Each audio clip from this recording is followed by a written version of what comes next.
You're listening to WZYE 95.9 FM. You are listening to WZYE LP 95.9 FM. The most influential name in Caribbean radio in the tri-state area. Broadcasting from East Orange, New Jersey. The most influential name in Caribbean radio. WZYE 95.9 FM.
They confuse us with so much life.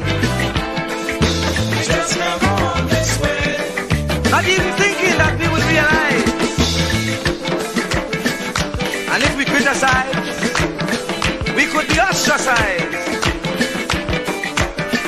We don't know who to trust. That's why I say, Lord, please listen to this prayer that comes from the Lord. Please send us another Moses again. Oh, we just can't go on this way. Please deliver us today. Time to make them oppress us pay. So the children could see their way. Make them get on their knees and pray. Melody of the judgment day. Just can't make it this way. Please deliver us today. Be like the Israelites did. Please send us another Moses again. Lord, we just can't make it this way. Yes, deliver us today. Oh, we just can't go on this way. No, we just can't make it this way. Please listen to what I say. Yes, hurry up with judgment day. We just can't make it this way. No, we just can't make it this way. Must we get old and gray? And the children can't see their way. Oh, we just can't make it this way. Oh, we just can't make it this way. We like the Israelites didn't they? Please send us another Jesus again. Oh, oh, oh, oh, oh, oh. Oh, oh, oh, oh, oh, oh. Oh, oh, oh,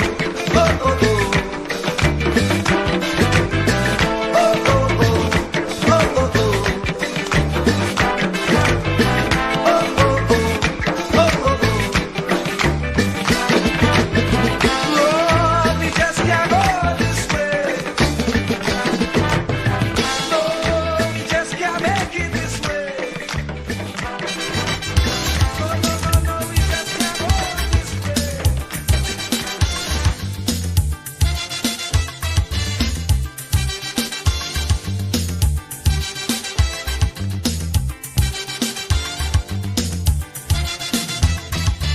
I say you get up one morning, your elders have something. You don't know how they get it, but you want to use it.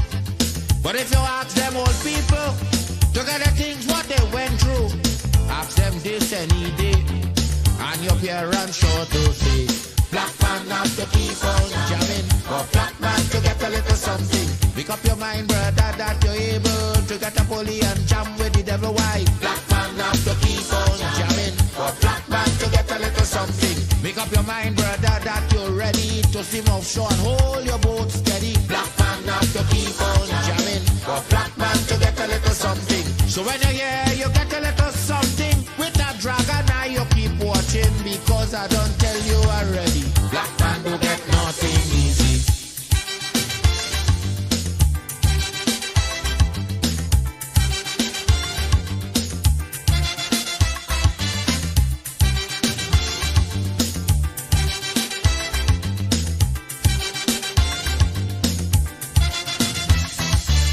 Say you get up one morning, and oil money running. How it come you don't know, so that they care how the thing go. But if they read about Uriah, they wanna find out the pressure. How we get so much old hell to get a penny from TLL. Black man have to keep on jamming, for black man to get a little something. You got to take up your own cash money, pay people for your own refinery. Black man have to keep on jamming, for black man to get a little something. Make up your mind to be a magician, to make money out of scrap iron. Black man have to keep on jamming, for black man to get a little something. So when you hear you get a little something, with that eagle eye you keep watching, because I don't tell you already, black man don't get nothing easy.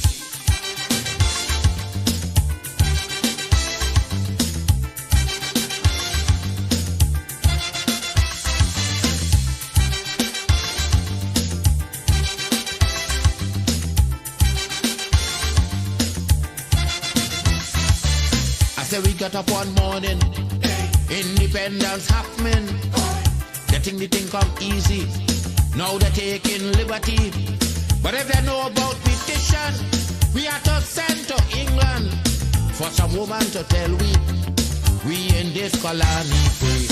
Black man have to keep on jamming, for black man to get a little something. You got to go to conference in England to get independence in your own land. Black man have to keep on jamming, for black man to get a little something.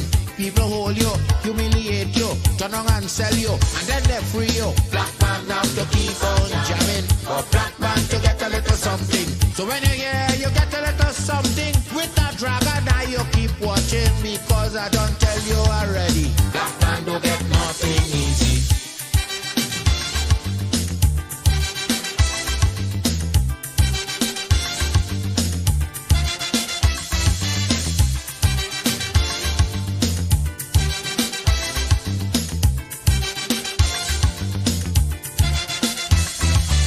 So when a black man gets something, he got to start thinking.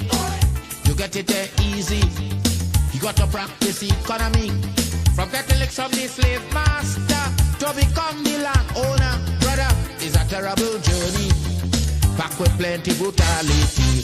Black man have to keep on jamming, for black man to get a little something. You got to rise up, you got to stand up, make up your mind, you will always stay on top. Black man have to keep on jamming, for black man to get a little something. You got to go to conference in England to get independence in your own land. Black man have to keep on jamming, for black man to get a little something. You got to take up your own cash money, pay people for your own refinery. Black man have to keep on jamming, for black man to get a little something. Make up your mind to be a magician, to make money out of scrap iron. Black man now. Keep me as the apple of thine eye. Hide me under the shadow of thy wing. O Lord, my Savior. It's so hard to deal with personal struggle. So sad when you feel alone in your trouble. It's real hard when you want to talk to a brother. It's so bad because of how some look at you after. So Jesus, come and be while you fix it. Come and be while you fix it. Come and be while you fix it. Jesus, come and be. Come and be while you fix it. Come and be while you fix it. Come and be while you fix it. Jesus, come and be. Cover my head. Satan want me dead. Cover my back from human attack. So Jesus, come and be while you fix it.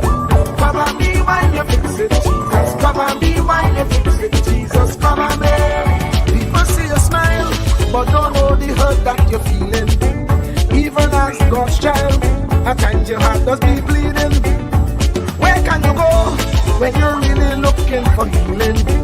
Who know how to flow when your soul needs some restoring? So Jesus, come and be while you fix it. Come and be while you fix it. Come and be while you fix it. Jesus, come and be.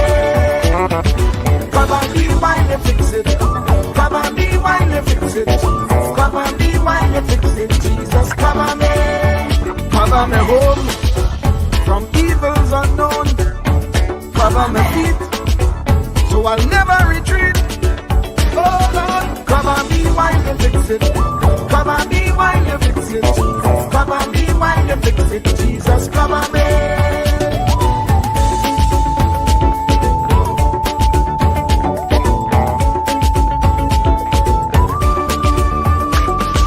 Cover me brother, cover me sister, them who under pressure. Cover, cover, cover, cover the preacher, every church worker, the young believer. Cover, cover, cover, the worship leader and intercessor, every gospel minister. Cover, cover, cover. Jesus alone is the one who have the real answer. The one on the throne is the true and loving Father. He will hold your hand and keep you from going under. He will make you stand and let you know he's a fixer. Cover me while you fix it. Cover me while you fix it, Jesus. Cover me while you fix it, Jesus. Cover me. Cover me while you fix it. Cover me while you fix it, Jesus. Cover me while you fix it, Jesus. Cover me. Cover me, man. You know the struggle sometimes. Cover me mouth, that the wrong thing wouldn't come out. Oh Lord, cover me while you fix it. Cover me while you fix it. Cover me while you fix it, Jesus. Cover me. Cover the Christian in the midst of aggression with the power of your right hand. Jesus, cover, cover, cover them helpless children. Jesus, defend them. Send help from heaven. Jesus, cover, cover, cover all them radio stations that blessing the nation. Grant divine protection.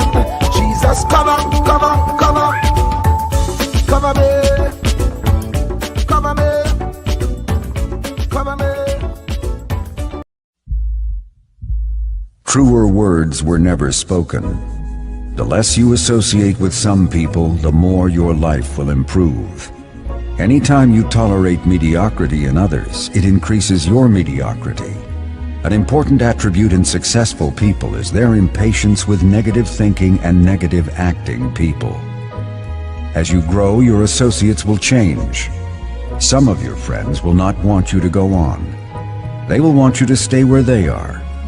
Friends that don't help you climb will want you to crawl. Your friends will stretch your vision or choke your dream. Those that don't increase you will eventually decrease you. Consider this.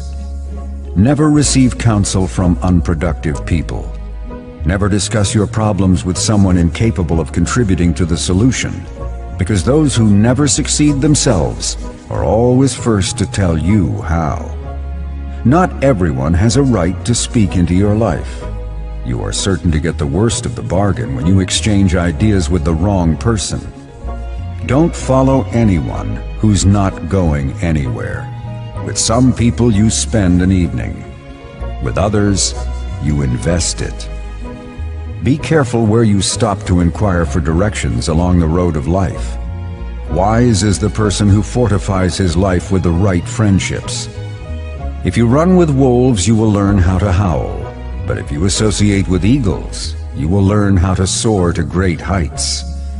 A mirror reflects a man's face, but what he is really like is shown by the kind of friends he chooses.